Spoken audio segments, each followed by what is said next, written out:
Hey, hello everybody. This is Dr. Ken Muich from the Fibromyalgia Wellness Center, and we'll be talking to you about something that has been misunderstood quite a bit.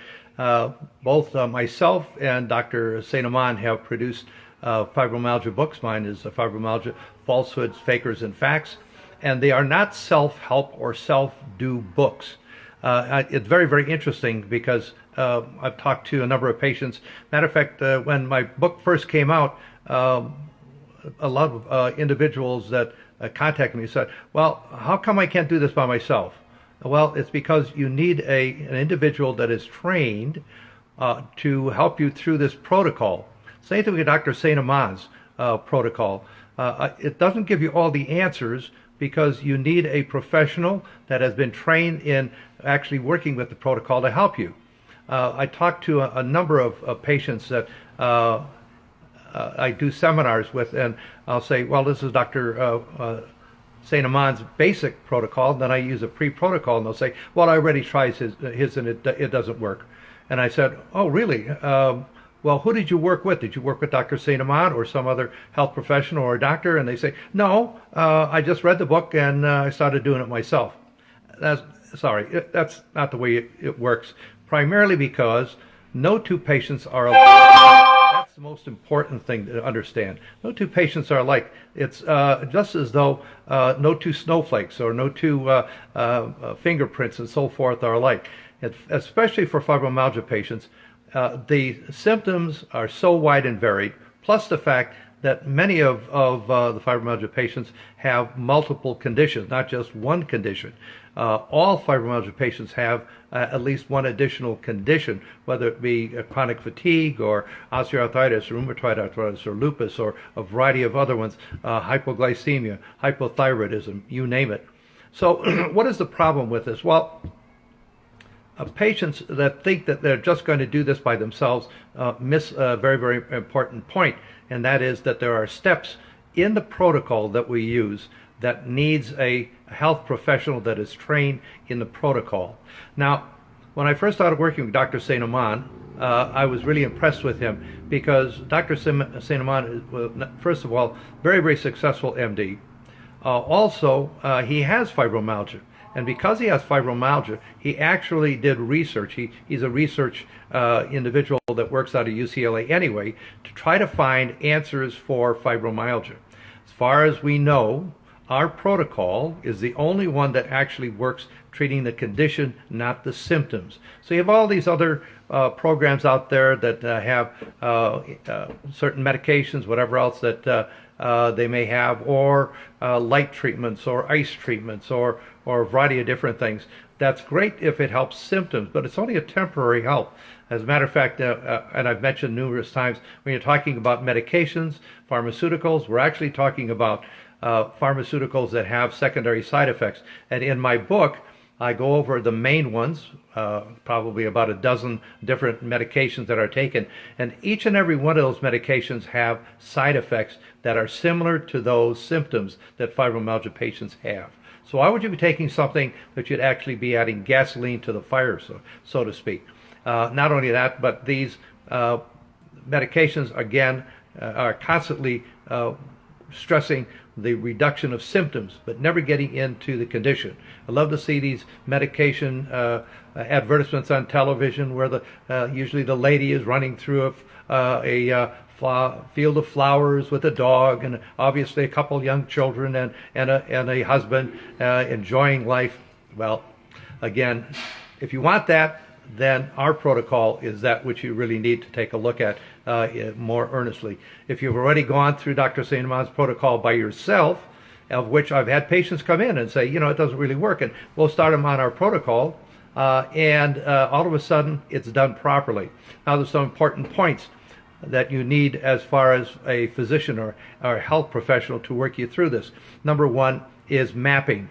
I don't know of any fibromyalgia patient that really can map themselves properly unless they're trained in mapping. Mapping is very, very important because the excess phosphate and calcium builds up in either fluid-filled areas underneath the skin or lumps and bumps, everything from pea size to marble size. I've even seen larger ones that form. Now, where do they form? Well, since the excess phosphate and calcium is throughout your body. They can form anywhere, arms, legs, chest, shoulders, neck, you name it, they form. And so what we do is when we map these things, we actually mark down where we find these.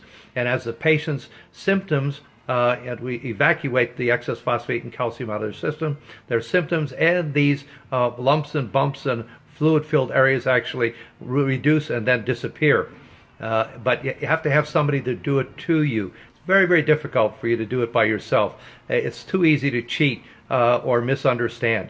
Another thing is the amount of guaifenesin that you take.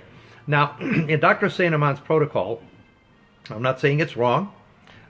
He automatically says you start with 300 milligrams of guaifenesin twice a day. However, if you don't have a reaction, and a reaction is one of those where you hate to hear a doctor say this, you're going to get worse before you get better. But what it is actually the evacuation of the excess phosphate and calcium out of your cells and urinated out of your body. However, you can't urinate it all out at the same time, so whatever is reabsorbed back into your body, you have a reaction. Usually the reaction lasts anywhere from 24 to 48 hours, and it usually is the worst area of the body. Well, it could be joints or muscles or headache or whatever it might be, intestinal. So what happens is that if you have a reaction, that's good, believe it or not. That means it's working. If you don't have it, then Dr. St. Amand suggests that you just double it to 600 twice a day. If you still don't have it, then double that, and so forth and so on. I find that because no two patients are alike, that sometimes what we do is we actually split those. I ask them, when is your worst symptoms, and so forth and so on. If it's first thing in the morning, we might suggest that they actually take more during the evening when they're sleeping. So you may take 300 in the morning and 600 in the evening. Or reverse it, 600 in the morning, 300 in the evening.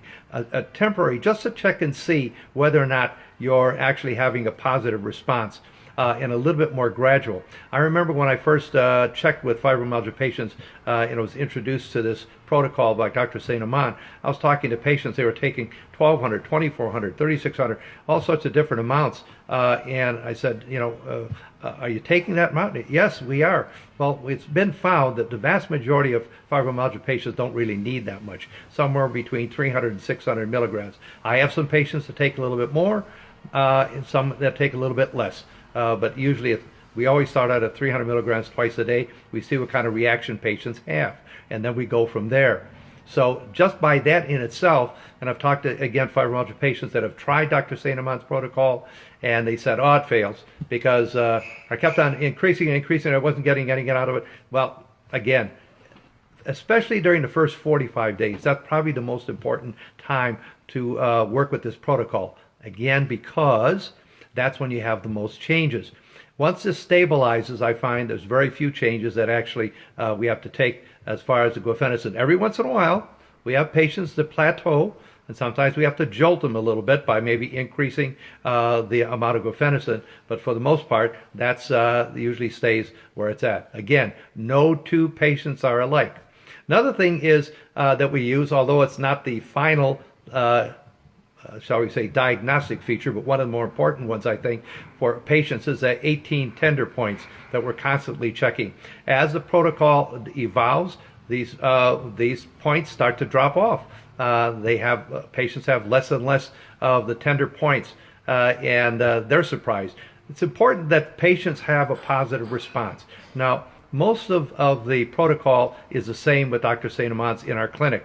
However, because I have found over the years, and again, I've been working with this for at least 30 years, I have found that because of patients' toxicity from excess amounts of medications and also a lack of exercise and so forth, that their liver and kidneys are often quite toxic, also inflamed, and most of the fibromyalgia patients are addicted to some forms, whether it be medication or foods and so forth. So to help them through this, what we have added onto Dr. St. Amand's is a pre-protocol where we actually detox their bodies gently with certain things, and also stimulate a anti-inflammatory approach, especially with omega-3 and malic acid. And by the time, this only lasts for about 2-3 weeks, and during that period of time, they are being detoxed. so that when they do start the guaifenesin, their body doesn't have to fight through so many of those other things that the body's toxicity is fighting in itself. And they're able to process foods much more readily without having a lot of intestinal problems. Other than that, once that is over with, we start the guaifenesin protocol, follow it the same way, just as Dr. St. Amand had stated. Dr. St. Amand's protocol does include a hypoglycemic approach, because he believes that a vast majority of fibromyalgia patients have hypoglycemia. And so he places all of the patients on a restricted hypoglycemic diet, a hypoglycemic diet, let's put it that way, for all, just to make sure. And he actually named it fibroglycemia. I myself found that there were too many easy ways for patients, especially if you have a general form of hypoglycemia as far as a dietary restriction. So what I do is I take all patients off of sugar, gluten, trans fatty acids, and dairy. Those are the most common products, food products that are inflammatory for patients. And we take them off of their foodstuffs during this pre-protocol for about 2 to 3 weeks. Then we have them add one every 72 hours. And during that 72-hour period, we have actually fill out a form, what happens after 15 minutes after they've ingested this food, then after 1 hour, and then after 72 hours. Because from mouth to evacuation is around 65 hours. So we want to make sure that it's not only going in properly, but it's also coming out properly. Sometimes patients have diarrhea or constipation from food, and it's very subtle, and they can't really mark what food is actually causing that. So this is actually helping patients actually get rid of this problem as far as the inflammatory approach, as far as various foods that could be blocking the guaifenesin protocol in itself. So that's the most important thing, is that this is not a self-help or self-do thing. My book, again, was somewhat panned by some individuals because we didn't give them all the answers. Well, we didn't give them all the answers because they're not all in the book. You have to go to a health professional that has actually been trained to work you through this. That's why we're trying to train as many doctors as we can in this protocol. April 21st and 22nd, we will be training a number of health providers at the Franciscan Renewal Center in Scottsdale for this protocol. So they can go out and they can help patients throughout the United States. We're going to be doing this more often to help to make sure that everybody understands what the protocol is, and so these self-helpers actually have help through their protocol, and that it is successful. Keep in mind, this protocol, as far as we know, the only one that actually treats the condition, not the symptoms. So goodbye medications, goodbye bad reactions to weather conditions. Goodbye to all those aches and pains and so forth. I've got patients that have been decades pain-free, able to live and enjoy a normal life. So that's what we're aiming for, to help those millions and millions of fibromyalgia patients that are still suffering, and millions also that are misdiagnosed or not diagnosed at all. So again, April 21st, 22nd, if you know a health provider that you'd like to send there, please have them contact the Fibro Wellness Center, and that's our website, and we have information as how they can sign up. We're also, as I mentioned before, we're going to have a Fibro Wellness Center intro to fibromyalgia and instructions for patients also. Not a self-help, again, but it gives you more information and more detail about fibromyalgia, history of, and a variety of other things that I think you'll be able to help you understand what you're really going through.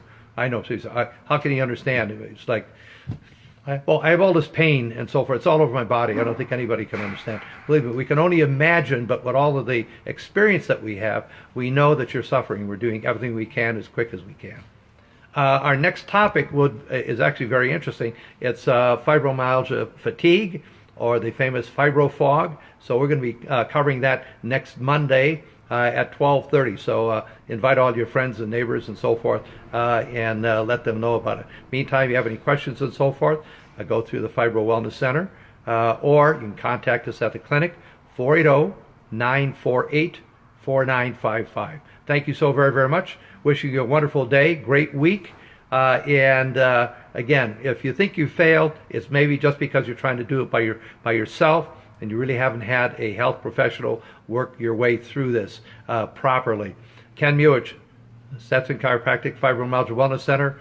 We're looking forward to seeing you and helping you through this horrible condition and getting you back into a normal life experience. Thank you so very, very much. See you next week.